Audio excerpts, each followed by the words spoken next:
ኢንግላንድ፣ ብሪቴን፣ ዩናይትድ ኪንግደም ወይንም ዩኬ አንድ ሀገር እንዴት ሶስት ይኖረዋል ብለህ ካሰብክ ተሳስተሃል። በዓለም ላይ ካሉ ግራ የሚያጋቡ የፖለቲካና የጂኦግራፊያዊ እንቆቅልሾች አንዱ የሆነው ኢንግላንድ፣ ብሪቴን እና ዩኬ ነገር አንተም ብቻ ሳይሆን ለብዙዎች እንግዳ ነው። ሁሉም የብሪቴን ዜጎች እንግሊዛዊ አይደሉም ወይንም ሁሉም የዩኬ ዜጎች የብሪቴን ዜጎች አይደሉም። እንዴት የሚለውን በአጭር ቪዲዮ እናያለን። ዙሪያ ዩቲዩብን ሰብስክራይብ በማድረግ እንዲሁም ደግሞ እንደዚህ አይነት ቪዲዮዎች እንዲደርሷችሁ የደወል ምልክቷን በመጫን ቤተሰብ ይሁኑ። ወደ ቪዲዮ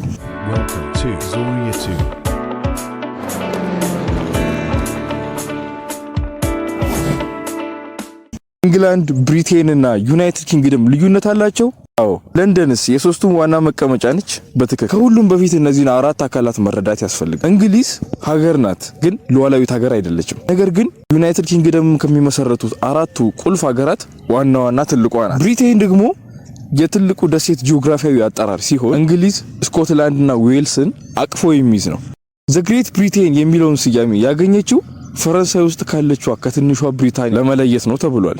ዩናይትድ ኪንግደም ወይንም ደግሞ ዩኬ ሉዓላዊ መንግስት ሲሆን ሙሉ ይፋዊ አጠራሩም ደግሞ ዩናይትድ ኪንግደም ኦፍ ግሬት ብሪቴን ኤንድ ኖርዘርን አየርላንድ ነው። እዚህ ጋር ኖርዘርን አየርላንድ የሚለው ቅጥያ ከየት መጣ? አራተኛው የዩኬ መስራች ሀገር ሰሜን አየርላንድ ሲሆን በሌላኛው የመሬት ክፍል ላይ የሚገኝ ሀገር ነው። ስለዚህ ሰሜን አየርላንድ የእንግሊዝም የብሪቴንም አካል ሳይሆን የዩናይትድ ኪንግደም ብቻ ነው ማለት ነው። ስለዚህ ሁሉም የዩናይትድ ኪንግደም ወይንም የብሪቴን ዜጎች የእንግሊዝ ተወላጆች አይደሉም ማለት ነው። ኢንግላንድ፣ ብሪቴን እና ኖርዘርን አየርላንድ ተደምረው ዩናይትድ ኪንግደም እንደሚባሉ ካየ እንዴት ሊዋሃዱ እንደቻሉና መንግስታዊ መዋቅራቸውም ምን እንደሚመስል ደግሞ እንመልከት።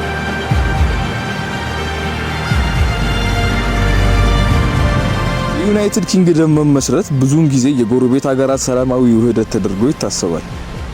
ነገር ግን እውነታው በኢኮኖሚያዊ ተስፋ መቁረጥ፣ የፖለቲካ ሽኩቻና የውጭ ወረራ ፍርሃት ምክንያት ነው። የመጀመሪያው ውህደት እንደ አውሮፓውያኑ የዘመን አቆጣጠር በ1536 ከዌልስ ጋር ነበር። ንጉስ ኤድዋርድ ቀዳማዊ የዌልስን ከኢንግላንድ ጋር የመቀላቀል ውጥን ታላቁ ንጉስ ሄንሪ 8ኛ ተቀብሎ የዌልስን ሕግና ቋንቋ አጠቃቀም በማገድ እንዲሁም የእንግሊዝን ሕግ ብቸኛ ሕግ በማድረግ በ1536 አጽድቆታል። ከ154 ዓመት በኋላ በ1690 ስኮትላንድ በኪሳራና ከፍተኛ ዕዳ ኢኮኖሚዋ እያሽቆለቆለ ነበር። በዚህ ጊዜ የኢንግላንድ መንግስት በውህደቱ ከተስማማች ዕዳዋን እንደሚከፍሉላት አማራጭ አድርገው አማራጭ ላልነበራት ስኮትላንድ አቀረቡ። አብዛኛው የስኮትላንድ ህዝብ ህብረቱን ይቃወሙ የነበረ ቢሆንም እንደ አውሮፓውያኑ የዘመን አቆጣጠር በ1707 በይፋ ታላቋ ብሪታንያን ተቀላቀለች። በዚህ ሁሉ ጊዜ አየርላንድ ለዘመናት በእንግሊዝ ቁጥጥር ስር ነበረች። ነገር ግን እስከ 1801 ድረስ የዩናይትድ ኪንግደም አባል አልነበረችም። ሆኖም ከጊዜያት በኋላ የፈረንሳይ ጦር ብሪታንያን ለመውረር አየርላንድን እንደ ኋላ በር ይጠቀም ይሆን በሚል ፍራቻ አየርላንድን ወደ ውህደቱ በመጨመር ዩናይትድ ኪንግደምን መሰረተ። ነገር ግን በ1922 አብዛኛው የአየርላንድ ክፍል ለነጻነት ጦርነት ገጥሞ ከሰሜናዊው አየርላንድ ተገነጠለ። የካቶሊክ እምነት ተከታይ በሆኑት የስኮትላንድ ህዝቦች መወረር ያሰጋቸው የሰሜን አየርላንድ 6 ክልሎች የፕሮቴስታንት እምነት ተከታይ ስለነበሩ እስከዛሬ ድረስ በዩናይትድ ኪንግደም ህብረት ውስጥ ጸንተው ቆይተዋል። ዩናይትድ ኪንግደም በምን አይነት መንግስታዊ አገዛዝ እንደሚመራ ስንመለከት ዩናይትድ ኪንግደም ህገ መንግስታዊ የሆነ ንጉሳዊ አገዛዝና ፓርላሜንታሪ ዲሞክራሲ ማለትም ንጉስም ጠቅላይ ሚኒስቴርም አለው። የሁለቱን ድርሻ ስንመለከት ንጉሱ ርዕሰ መስተዳድር ነው።